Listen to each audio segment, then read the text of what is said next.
Hey, I don't know how to start these kind of videos, but it is April 25th and I have announcements to make, so I thought I would do that on video today. First of all, I had a scan that was yesterday, and so I have results of that. And then I also have a special announcement that has to do with this jersey, this bike jersey that I'm wearing. And so some of you will already know what I'm gonna say, but I'm excited to announce it on video. So, scan results. I've been really quiet on my blog lately, and that is mostly because I've been dealing with some difficult emotions based on how my last few scans have been going. So back in the fall of 2018, I started getting scan results that showed progression of my cancer in my lung. So I had radiation on that spot in my lung in December, and then I followed that up with another scan, and that showed basically no change in that spot. And it made me feel pretty yucky. I just felt like it should have shrunk. I was disappointed. I was a little depressed, and so I haven't really been that active on the blog for a few months now, and so I apologize for taking a hiatus, I guess, for lack of a better term. And I'm hoping that I can sort of start it up again, but I thought this video might be a nice thing to try, so we're gonna try this out. And so yesterday was my scan after the one from February that showed no change. The scan results from yesterday were good. They showed that the cancer is still stable. So essentially I'm getting the exact same results. The preliminary report actually isn't in yet, but the imaging suggests that everything is just the same. And it has taken me, I've been, basically my cancer has been completely under control, complete disease response, or some people call it no evidence of disease, for a couple of years since starting my first round of treatment, which is Ibrance and letrozole in combination. So this really took me back. I could not deal with it. I was really stressed out about having progression.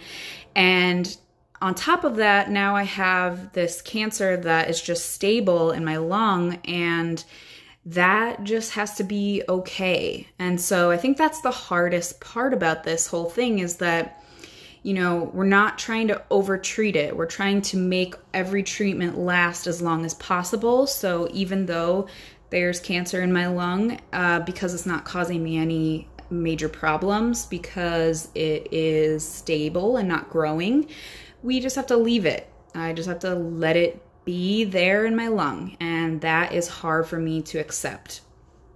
And so that's kind of why I was quiet for so long. It took me a long time to get over that.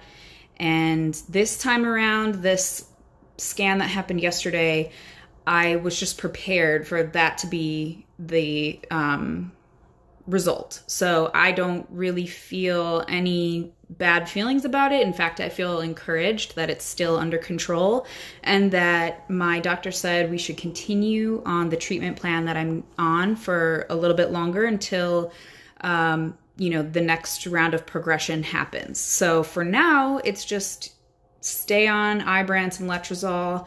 I'm very happy to be doing that. It means that my drug lasts just that much longer, and so that's all very exciting stuff. So it is springtime. I'm getting really excited about being outside. All the trees are blooming, and this is my favorite time of year. I love springtime and I love summer. And I just celebrated my birthday, so I turned 31 last week, and I'm feeling good. I'm feeling happy and just grateful to be here, grateful to be alive another year, and I am very excited to announce that I will be doing Tour de Pink again this year. And the doubly good news is that I'm going to be doing the East Coast one-day ride, which is out of Princeton, New Jersey this year. And my team is going to California for the West Coast ride. I'm so excited. So that's why I'm wearing my jersey, my Survivor jersey. This is from my first Tour de Pink, Young Survival Coalition Tour de Pink. It will be my fourth and fifth ride. Oh my gosh, is that true? Yeah, it'll be my fourth and fifth ride. It'll be October 2019. And so the East Coast ride is the first weekend in October, and the West Coast ride is the last weekend in October. So that's pretty exciting. I've been really curious to try the West Coast ride basically since I started. And so this is the year that I'm going to make it happen. And I'm very excited about that. And when I told my team, by the way, is Team MetaThriver. And that has to do with just celebrating metastatic breast cancer and thriving, because there are so many people with metastatic breast cancer that are living with it and doing their best and doing well and living longer with this disease. So I really wanted to celebrate the diversity in the breast cancer community by naming my team Team MetaThriver. When I told my team from last year that I was planning on doing the West Coast ride, they pretty much immediately said, yes, let's go. So our whole team is going, and I'm pretty pumped about that. And if you would like to donate to Team MetaThriver, I have a donation page set up that will be linked below so that you can go check that out. And it doesn't matter east or west which one you donate to. I have different minimums for the East Coast than I do the West Coast. So once the East Coast ride is all fully funded, I'm gonna kind of shut that page down, and then all donations will go to the West Coast ride. But don't stress out about it. It's all kind of going to the same place, and it's all fine, all good, all love. So if you would like to donate to my ride, check out the links down below. And yeah, I can't wait. This is really exciting stuff. Happy spring, everybody.